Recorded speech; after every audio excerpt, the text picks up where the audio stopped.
Halo,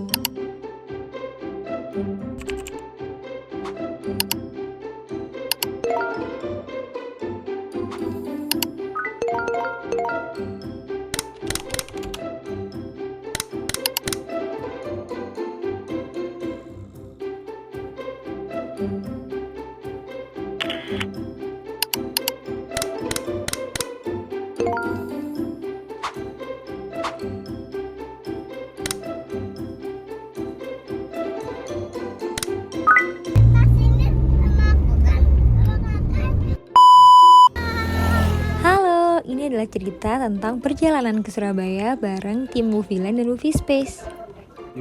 Kita berangkat ber-20 lebih dan tiketnya udah dibeli secara kolektif lewat website beberapa waktu yang lalu.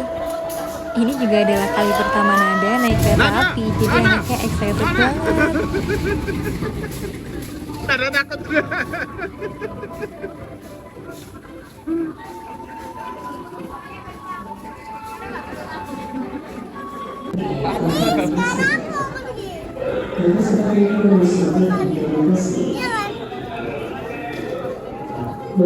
Keretanya udah datang dan kita siap untuk naik ke atasnya. Ini tuh jam 5 pagi tapi keretanya udah penuh banget. Kita bahkan kemarin itu rebutan gitu beli tiketnya karena banyak banget orang yang ternyata butuh pergi dari Malang ke Surabaya di pagi hari. Sebagian juga karena kerja, karena ternyata banyak juga orang yang kerjanya di sana atau kuliah gitu. Kita awal datang memilih untuk sarapan dulu, kebetulan udah bawa bekal dari rumah karena Nana tadi tuh nggak sempat sarapan karena terlalu pagi. Dari Bandulan ke stasiun itu juga cukup jauh kan, jadi kita emang dari pagi udah berangkat. Kakak tuh kursinya kepisah sama kita, dia di belakang kita tapi suaranya masuk ke tempat kita ngambil video ini karena dia sangat-sangat excited juga sama kayak adiknya, karena dia seneng bisa pergi ramean.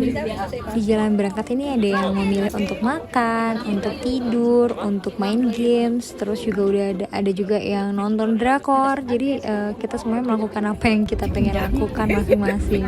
Sepanjang perjalanan tuh pemandangannya bagus, ngelewatin aneka sawah, kelihatan gunung-gunung.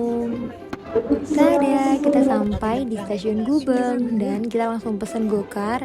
Banyak banget gokar yang kita pesen untuk ke tujuan kita berikutnya. Melewati Kia-Kia dan kita juga dapat banyak informasi dari supir Grab kita. Beliau jelasin apa yang lagi hits, makanan apa yang lagi rame. Jadi kita bener-bener kayak turis aja gitu di sini. Padahal sebenarnya kalau kita naik mobil sendiri, kita juga cukup sering lewat sini.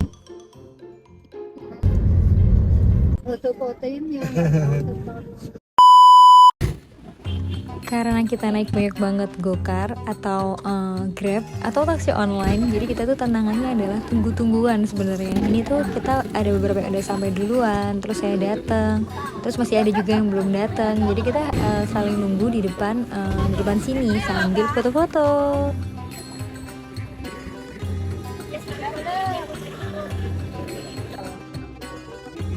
Tujuan pertama ini tuh kita ke area pemakaman di daerah Boto Putih. Ternyata nama daerah di sini tuh memang ada Sunan Boto Putih tersebut dan ada makam-makam raja serta ada makam Al Habib Syekh bin Ahmad Bafaqih. Kita ke tempat beliau waktu itu.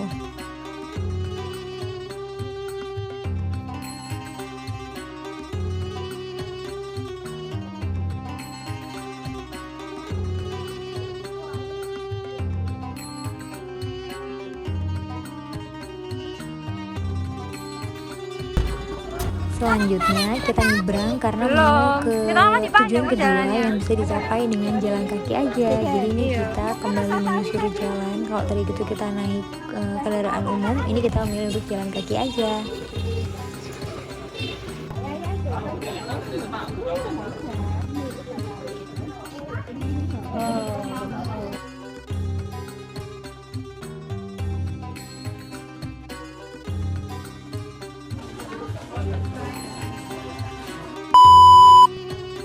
Ini tujuan kedua kami, kita ke Gubah Ampel. Di sana ada makam Habib Muhammad bin Idrus Al-Habsyi dan Habib Muhammad Al-Mahdhur serta wali-wali lainnya.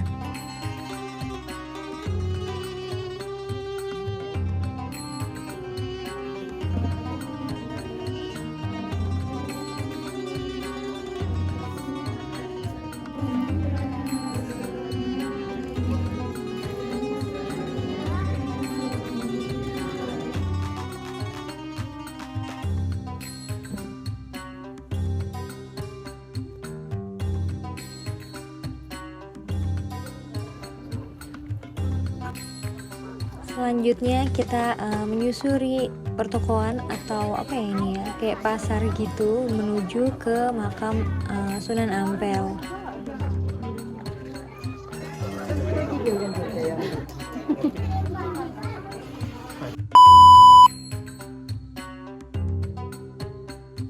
Di antara semua makam-makam yang kita kunjungi sebelumnya, makam Sunan Ampel ini tentu yang paling ramai banget. Ini tuh nggak lagi hari libur, nggak lagi tanggal merah juga, tapi ternyata yang datang cukup banyak. Dan ada juga wisatawan, bukan wisatawan ya, ada juga yang datang dari mancanegara kayak gitu. Jadi makanya pengumuman-pengumuman di sini tuh banyak menggunakan bahasa Inggris, ada yang pakai bahasa Jepang juga, ada yang juga pakai bahasa-bahasa lainnya. Karena emang kayaknya yang datang bukan cuma orang Indonesia aja untuk ke tempat ini. Dari apa yang kami baca, peran Sunan Ampel di Islam Jawa Timur ini cukup sangat besar sekali peranannya gitu. Beliau yang menyebarkan Islam saat itu. Dan dari Sunan Ampel ada sunan-sunan berikutnya itu anaknya Sunan Ampel, anak mantunya Sunan Ampel, dan lain-lain kayak gitu. Mungkin saya juga harus banyak belajar lagi ya, karena dulu waktu kecil pernah ke Sunan Ampel dan dengerin cerita dari tour leadernya, tapi kayak nggak yang inget gitu. Nah kemarin tuh belum terlalu deep research, dan ini tuh sama Kafa udah kayak nagih-nagih untuk bunda aku mau diceritain gitu. Jadi kita insya Allah akan membuat rangkuman ceritanya.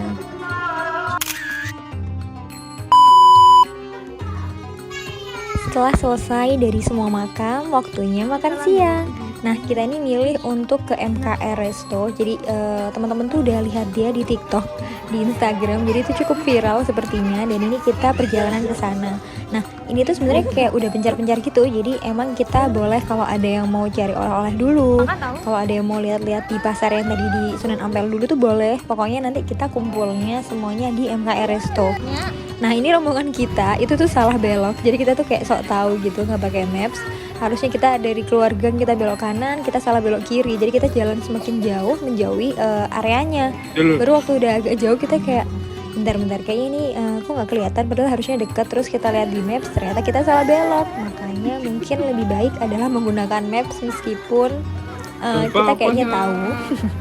Oh iya, tadi waktu jalan-jalan di sekitar sini kita kan hampir jalan terus ya, tapi berasa seneng aja karena bangunan-bangunannya itu lucu-lucu, cakep-cakep, kayak tua tapi vintage gitu. Jadi kayak meskipun masuk gang kita nggak kerasa capek aja jalan di sini. Panas sih, iya sih, panas banget jujur. Setelah perjalanan panjang yang nada juga sempet rewel karena kepanasan banget, akhirnya kita sampai nih di MKR. Waktu kita datang semuanya tuh udah datang, jadi kita tuh adalah rombongan terakhir yang sampai ke sini. Ternyata tempatnya tuh melebihi ekspektasi kami. Ternyata ini adalah resto masakan tradisional Pakistan, dimana ada banyak banget menu yang saya nggak pernah makan. Mungkin selama ini cuma makan nasi biryani aja, tapi di sini tuh ada banyak banget menu lainnya yang juga super enak-enak. Dan kita bisa lihat cara mereka masak di depan sana, jadi makin seru banget. Mereka tuh cukup aktif banget di Instagramnya, jadi kalian bisa lihat langsung di MKR Resto. Itu tuh niat banget lah pokoknya, tim sosmednya angkat jempol lah.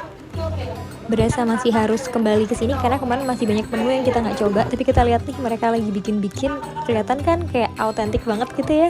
Awalnya kami mikir ini kayak cuman restoran Middle East pada umumnya, mungkin duduknya ya udah biasa aja gitu. Ternyata kita dapet ruang private gitu di atas yang bisa full AC akhirnya setelah kepanasan ya. Jadi ini kayak bener-bener wow, kita waktu awal datang kita berasa seneng banget karena kayak nggak kepanasan lagi. Dan alhamdulillah juga waktu kita datang itu juga cukup untuk menampung kita ber-20, meskipun timnya sangat kerjip juga bantuin kita untuk pindahin meja. Terus ini tuh kan sekatnya dari gorden gitu, jadi dia kayak bisa di-adjust gitu sesuai dengan kebutuhan ruang kayak gitu. Ini kita memutuskan untuk pisah, yang cewek sendiri, cowok sendiri, karena emang nggak cukup. Tapi kita sempat kumpul juga untuk berdoa bersama dan syukuran, karena ini sebenarnya syukuran ulang tahun saya sih, nggak sih, sama ulang tahun Mei juga. Jadi kita tuh ulang tahunnya barengan kemarin kayak gitu. Pas makanan datang semuanya heboh ngefotoin cekrik gitu, karena emang bentukannya bagus. Terus dagingnya cukup lembut dan enak banget, tapi ayamnya pedes sih jujur. Amin. kenyang banget makan di sini. Kita memutuskan untuk di sini tuh sebenarnya kita tuh terakhir bersama karena kita mau memisahkan diri. Jadi siapa yang mau kemana silahkan. Nanti pokoknya kita ketemuan di stasiun Gubeng jam 5 kayak gitu. Kalau rombongan kami sendiri memutuskan untuk ke alun-alun Surabaya aja karena kita tuh bawa nenek-nenek ya, jadi saya bawa mertua, saya bawa mama, saya bawa tante, terus itu juga sama anak-anak. Jadi emang kita juga udah bosan banget kalau harus ke mall. Kebetulan tim kita semuanya ke TP, tapi kita kayak udah kesana sering banget, jadi kita memutuskan untuk ke tempat yang kita nggak pernah. Nah, kita tuh nggak pernah ke alun-alun Surabaya yang katanya sekarang itu ada museum bawah tanahnya. Sekaligus kita mau numpang sholat di sana kayak gitu. Ini kita pesan 2 Grab atau 2 kendaraan online karena kebetulan nggak cukup nih kalau cuma 1 gitu. Jadi kita emang ngebagi jadi 2 tim.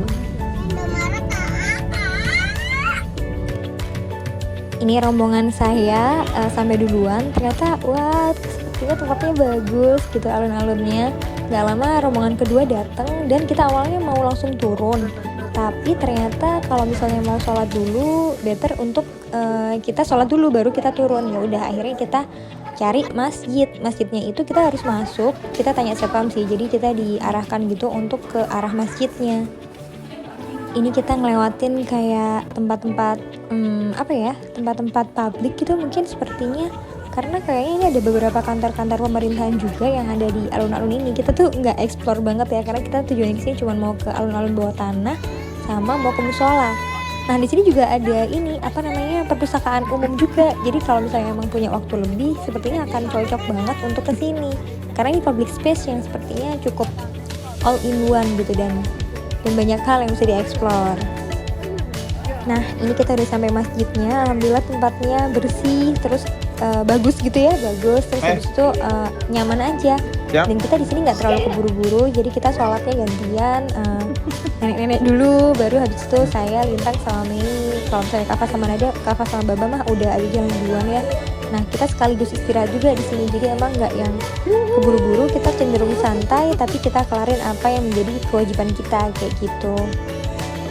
Setelah itu kita sempetin untuk foto-foto sekejap karena tempatnya memang cakep banget, banyak bangunan-bangunan tua kan di sini tuh, jadi kayak cantik aja karena mereka terawat gitu.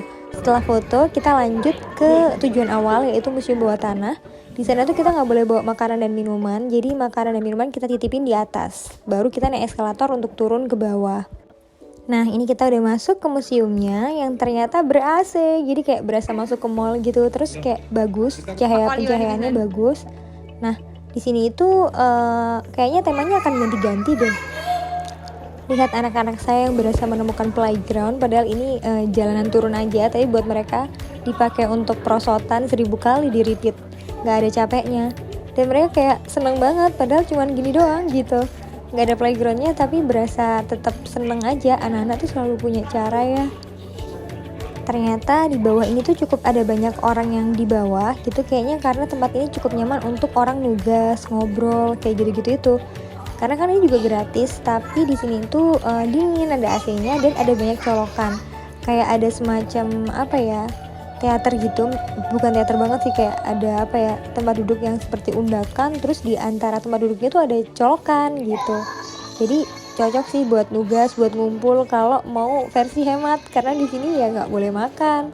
Jadi kita udah nggak bawa apa-apa, yaudah kita ke bawah aja fokus ngobrol nyelesain tugas atau kerjaan misal. Ada banyak informasi-informasi juga yang bisa dibaca di sekitar sini tentang gedung ini, terus tentang sejarah-sejarah Surabaya kayak gitu. Dan ternyata di sini tuh ada tempat untuk bermain skateboard. Kakak seneng banget nemuin tempat ini, tapi sayang kita nggak bawa skateboard. Tapi mungkin next time kita bisa kesini lagi waktu bawa mobil untuk main di sini. Kita nggak terlalu lama di sini dan memutuskan untuk lanjut karena tiba-tiba kita kepikiran untuk jalan kaki aja deh ke Gubeng gitu. Sekaligus mungkin rencana mau mampir di monumen kapal selam. Yuk, itu Mbak Mei nggak kelihatan, yuk. Oke, 1, 2, 3. Jujur ini adalah kali pertama kami untuk jalan-jalan menyusuri kota Surabaya gitu. Kalau misalnya bawa mobil kan kayak ya udahlah kita naik mobil aja gitu kan, males ya untuk jalan. Tapi karena kita naik kereta, meskipun bawaannya banyak banget karena tadi kan kita makan itu juga nggak habis, jadi kita dapat bungkus banyak banget. Ini kita udah bawaannya banyak, kita jalan lagi ke Gubeng. Tapi alhamdulillah nenek-nenek ini memutuskan untuk nggak apa-apa jalan aja, sekaligus kita lihat-lihat jalan gitu. Panjang perjalanan juga banyak hal yang kita lakukan, kayak misalnya Kava motoin semua orang, terus kita kayak berpose di jalanan, hal-hal yang mungkin nggak biasa kita lakukan gitu. Anggap aja ini meskipun memang mungkin lebih melelahkan ya, tapi ini tuh sebenarnya lebih banyak interaksi. Terus ini juga belajar sebelum mungkin nanti kita akan traveling bareng ke luar negeri mungkin, yang memang akan butuh banyak jalan gitu kan. Cukup salut juga sama si anak 3 tahun nih yang dia dengan bawaan yang cukup banyak, dia bawa tas, dia bawa mukena, tapi dia juga mau jalan kaki sendiri, gak ada digendong sama sekali selama perjalanan ini. Ada kali ya sebentar doang, itu pun pas lagi rewel tadi sebelum makan siang. Jadi waktu di sini dia jalan sendiri. Jalan kaki itu selain sehat, kita juga jadi ngobrol banyak hal yang mungkin kita nggak kepikiran ketika kita naik mobil gitu. Kita juga jadi lebih mengamati jalan, karena kan nggak ada yang bingung nyetir atau nggak ada yang bingung pegang maps gitu ya. Jadi kita bisa kayak, oh ada tempat ini di sini, oh ini gedung ini, oh ini gedung itu. Di selain itu anak-anak si Kava sama Nada juga mereka lompat-lompat, pegang-pegang berbagai macam hal selama perjalanan, dan nggak apa-apa sih, itu kan eksplorasi ya. Kita juga berhenti foto-foto ketika nemuin hal-hal baru kayak plaza. Ini kita kayak orang dari entah berantah aja foto di depan tulisan plaza. Nah ini kita udah sampai di museum kapal selam. Tapi ternyata nenek-nenek memutuskan untuk gak ikut masuk karena udah pernah mungkin zaman dulunya, dan biar gak perlu bayar loket. Astaga. Terus kayak udah capek juga, jadi mereka memutuskan untuk langsung aja deh ke stasiun Gubengnya gitu, karena kan juga udah tinggal deket lagi sampai nyebrang. Jadi kita pisah lagi di sini. Saya, Baba, Kava sama Nada lanjut masuk ke dalam, sementara nenek-nenek lanjut ke tujuan berikutnya bersama Lintang dan Mimin. Awalnya kita mikir next time aja kali ya, pas udah nggak kayak sekarang gitu kan, udah agak-agak capek gitu ya. Tapi ya udahlah nggak apa-apa, karena Kava sama Nada udah lihat kapalnya juga, jadi udah penasaran dalamnya kayak apa. Ada pemutaran video dokumenter seri tentang sekolah nanti di sore ini ya. Atau nanti jam 5 juga ada. Karena sini kita dari kapal doang. Di gedung belakang. Ada studionya, ada gedungnya warna biru ya. Sebelah kanan dulu lah, tempat kunciran torpedo atau bomnya kapal selam. Oh, iya. Ujungnya bagian merah ini dari bomnya. Sebelah kiri bawah nih. Iya. Sepanjang ini iya 7 meter, beratnya 1,9 ton. Kalau mau pegang boleh nanti meledak. Kalau selama proses pemasukannya tidak ada proses peledakan sama sekali. Jadi dia meledak karena terkena tekanan udara. Iya. Terkena target nanti baru bisa meledak. Iya, di dalamnya ada balik-baliknya. Itu sudah terisi. Oh, udah terisi ini tadi. Kanan atas Siap sama tembak. di bawah. Mungkin bisa pakai face-nya. Oh itu ada paling-palingnya nggak? Lihat. Semua tahu. Udah.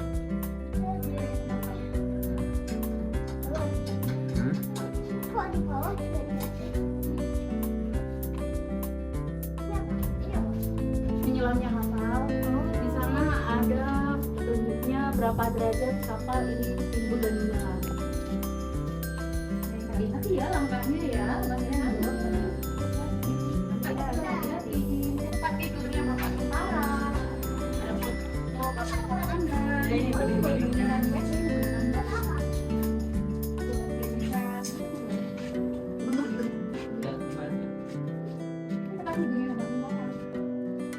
Ayo coba.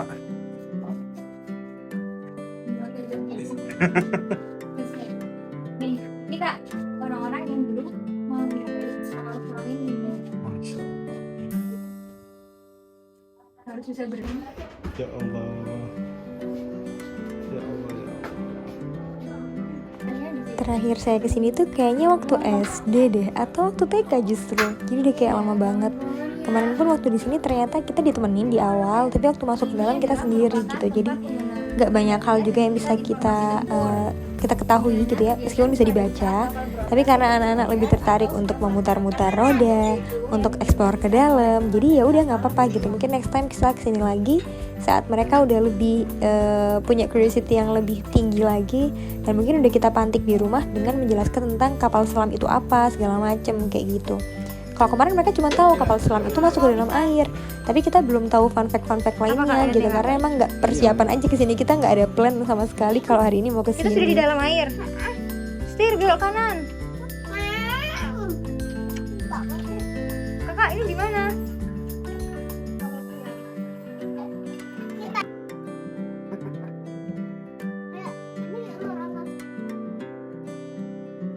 Tapi meskipun dadakan, anak-anak cukup terkesan kok dengan pengalaman pergi ke kapal selam hari ini.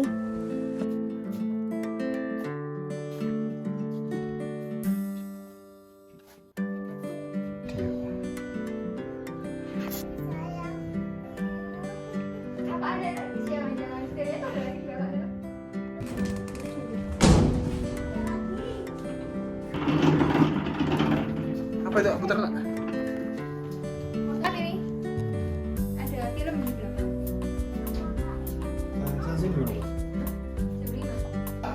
Kamu yang foto maksudnya?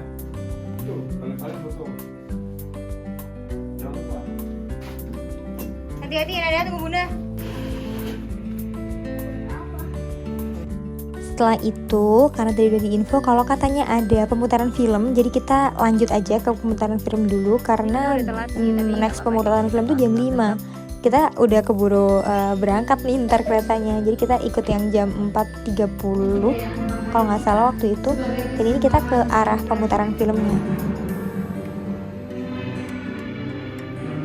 Seva Jayamara yang merupakan salah satu mata rantai ungkapan kejayaan kebahagiaan Indonesia TNI Angkatan Laut yang dicikal bakali oleh Badan Keamanan Rakyat Laut atau BKR Laut yang lahir dalam Di sini tuh ada sungai dan ada kayaknya kita bisa naik kapal laut. Kita kayaknya bisa naik kayak perahu gitu deh. Cuman kita belum coba karena kita takut ketinggalan kereta.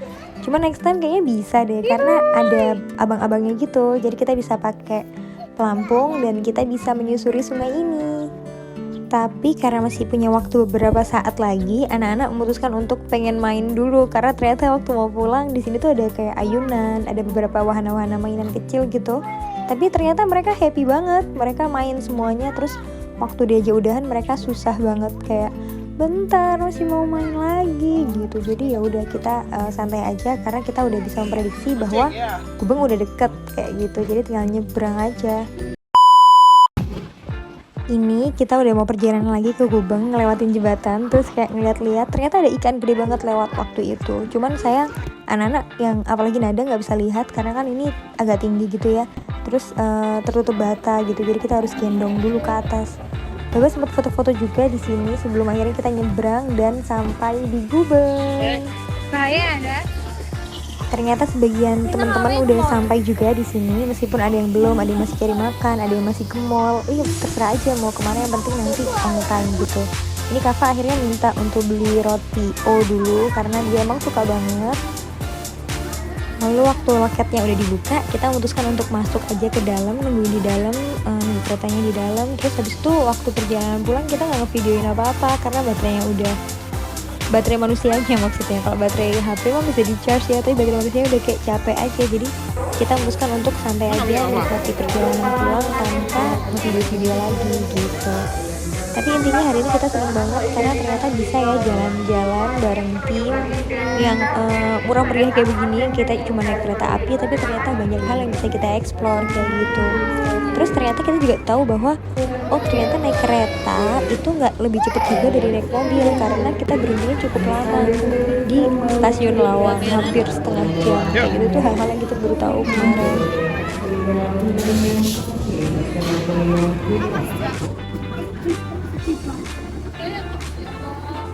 Ini mau kemana? Mau pulang ke Malang. Tapi seru naik kereta api.